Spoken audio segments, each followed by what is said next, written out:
일단은 그 종윤 대표님하고 말씀을 나누고 정말 좋은 얘기 듣고 리빙님하고도 어떻게 보면 데이트하고 그러다가 와가지고 건조기 4대랑 세탁기 3대 앞에서 녹화하고 있습니다. 운 좋게도 지금 돌아가고 있는 세탁이나 건조기 같은 게 없어가지고 여기서 하게 됐고, 외부 촬영 장비가 좀 많아요. 지금 이번에 또 캠 하나를 더 샀기 때문에 앞으로 또 기회가 된다면 이렇게 한번 촬영해보도록 하겠습니다. 미친놈 같죠? 예. 옛날에 가출 청소년의 애들 보면은 솔직히 숙박이 비싸니까 그래서 그냥 이런 비어있는 사무실이나 비어있는 공터, 뭐 노인정, 아니면 그 이런 세탁소 이런 공간에서 몰래 자고 도망가고 그러거든요. 그래서 뭔가 가출 청소년이 된 기분이라서 좀 묘하긴 한데, 어쨌든 업주분에게 민폐만 아니라면 한 번쯤은 또 한번 해볼 의향이 있습니다. 근데 물론 여기서 빨래하고 가요. 지금차 빨래방이거든요. 예. 거기서 녹화하는 거기 때문에 안심해 주시기 바랍니다. 네, 그런 문제는 없습니다.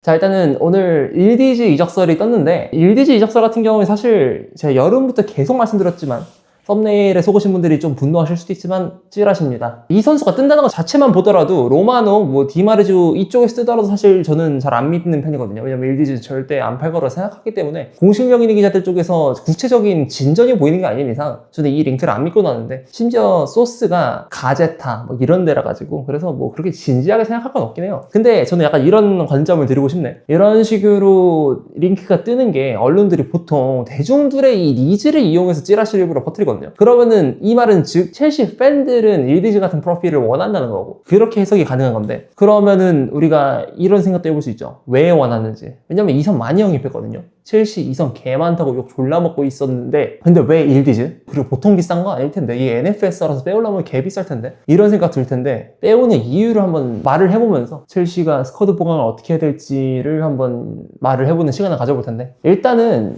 일디즈 같은 선수가 필요하다는 것은 예전부터 좀 유추가 가능했어요. 사비 시몬스 보면 측면과 공격형 미드필더, 그러니까 즉 좌측으로 좀 치우친 중앙이나 아니면은 완전 좌측 아니면 중앙, 이 정도 활동 범위를 가지고 있는 선수가 필요했거든요. 클래식 윙어가 아니라 터치라인에서 파괴력을 보여주고 신체적인 강점 같은 걸 막 보여주는 느낌이 아니라 그런 애들이 좀 필요했는데, 근데 이 다채로운 연출을 위해서는 사실 중복되는 유형의 카드보다는 다양한 유형의 말 그대로 필요한데, 첼시가 기튼스랑 가르나초를 데려오면서 이 중복된 느낌, 심지어 그 둘 중 하나가 확실하게 지금 이 팀에서 터지냐?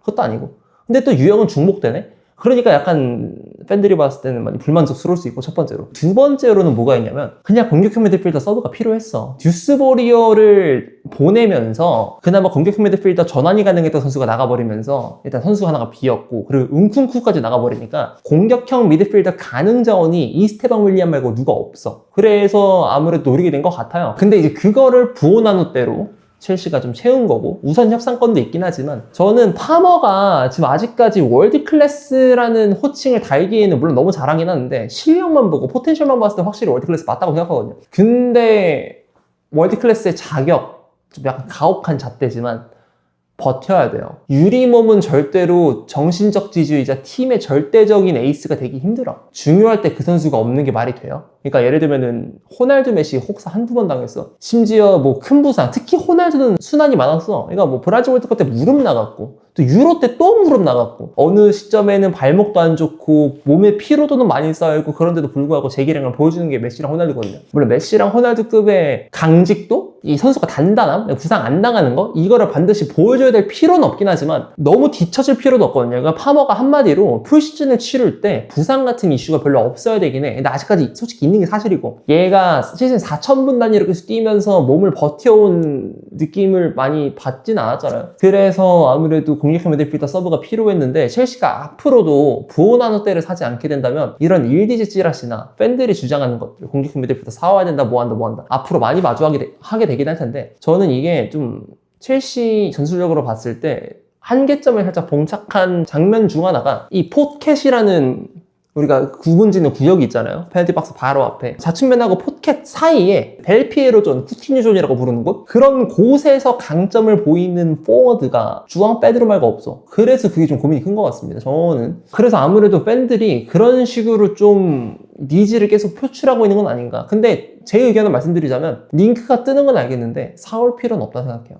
완전히. 왜냐면 인원수는 충분해. 자, 이스테방 윌리안 공격형 미드필더 가능하고, 물론 왼발잡이긴 하지만 부오나노 때 사오게 된다면 걔도 가능하고, 심지어 주앙 페드로 넘버 10에서 더 잘했지, 파머 있지, 사와야 되나? 이런 생각 솔직히 좀 들거든요. 뭐 캔디리 파에스라는 옵션도 있지 않냐라고 하시는 분들도 있겠지만 저는 그건 배제. 왜냐면은 임대생들 지금 캔다, 뭐 파에스 이런 애들은 배제해야 돼요. 걔는 언제든지 버려질 수 있는 자원이라고 생각해요. 왜냐면 임대 가서 지금 씹어먹고 다녀야 첼시 들어와서 뭘 하든가 말든가 할 정도인데, 근데 그 기회조차 주기 어려운 실적을 내고 있는 게 지금 걔네라고 전 들었고, 파이즈랑 캔다. 걔네를 배제하고도 봤을 때도 지금 많아 보이니까. 그래서 첼시가 저는 공격형 미드필더, 즉 릴디지 링크나 이런 쪽은 배제 때려도 된다.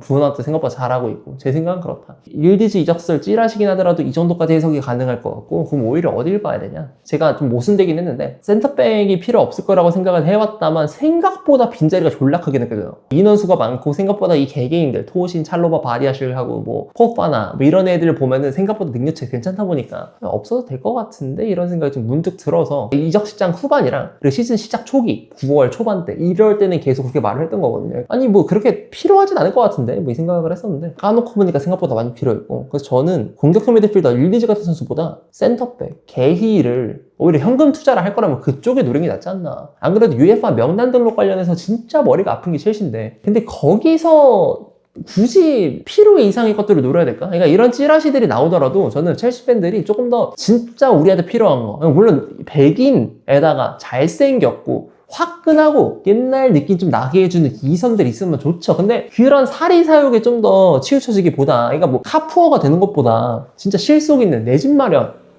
이런 거, 그 뭐 예를 들면 적금 든다거나, 적금 같은 게 나한테 센터백 같은 거거든요. 근데 센터백을 사는 게 더 좋지 않나. 이 선에 관해서 불만 토로를 계속 하시는 분들이 있는데 좀 암울한 얘기일 수도 있지만 견디세요. 저는 그렇게 추천드리고 싶습니다. 왜냐면 비용 많이 썼고, 솔직히 여기서 바뀐다 하더라도 매물이 호드리구랑 뭐 이런 애들인데 걔네가 첼시에 올 가능성이 솔직히 좀 적기 때문에 레프팅을 계속 사고 싶다라는 의견은 저는 피력하긴 했지만, 근데 그건 어디까지나 환상에 불과한 것 같습니다. 지금은 레프팅보다는 공격형 미드필더 이쪽보다는 센터백 이거 투자를 해야 된다고 생각해요. 저는 그게 좀 더 좋다고 생각하고, 오히려 톱 서브 자원을 보는 게 좀 더 실속이 있을 거라 생각합니다. 이 선은 숫자가 많고 센터백도 숫자는 많지만 거긴 퀄리티가 아쉽고 누군가를 쳐내야 돼. 포파나를 정리한다고 치자. 임대로라도 이번 잭슨딜처럼 그렇게 정리하면 UEFA 슬롯이 빕니다. 연봉과 이적료 합산해서 내놓은 일정량 수치의 거대한 슬롯이 비어요. 그러면 그만큼 선수를 더 때려 박을 수 있다는 얘기거든요. 근데 첼시가 현금이 부족한 건 절대 아니기 때문에, 그래서 뭐 빅사이닝을 한다고 한다면 그 한도 내에서는 충분히 할 수 있거든요. 저는 오히려 스트라이커 영입이나, 기우랑 조지 둘 다 솔직히 록 같잖아요. 그러니까 만족 안 되니까 스트라이커 그리고 센터백, 이 두 가지를 좀 더 여러분들이 찾아다니시면은 여러분들의 이 니즈나 열망 같은 게 실현될 가능성이 좀 높아진다. 왜냐면은 사실 저는 그거 되게 싫어요. 실현 가능성이 없어 보이는 것들을 계속 바라는 거. 예를 들면 갑자기 나 콜파머 갈아치우고 무시하려고 하고 싶은데 이런 소망이 어떻게 이루어집니까? 이거 너무 극단적이긴 하지만, 그래서 좀 더 현실성이 가까운 것들을 주장해보는 게 좋을 거라 생각이 들어서, 그래서 센터백 하고 스트라이커 추천드립니다. 그러니까 여러분들이 만약에 첼시가 나중에 누구를 데려올지 예상을 하고 싶다면 스트라이커 서브, 센터백 주전 이쪽에서 매물을 찾아보고 이게 괜찮은데? 예를 들면 게히라든가 그런 애들을 한번 커뮤니티나 팬카페나 이런 데에서 의견을 피력해보는 게 좀 더 좋을 것 같다. 이런 질문 많이 들어와요. 루키님 어떻게 했으면 좋겠어요? 뭐 어떻게 했으면 좋겠어요? 그래서 제 결론은 이거예요. 스트라이커 서브, 센터백.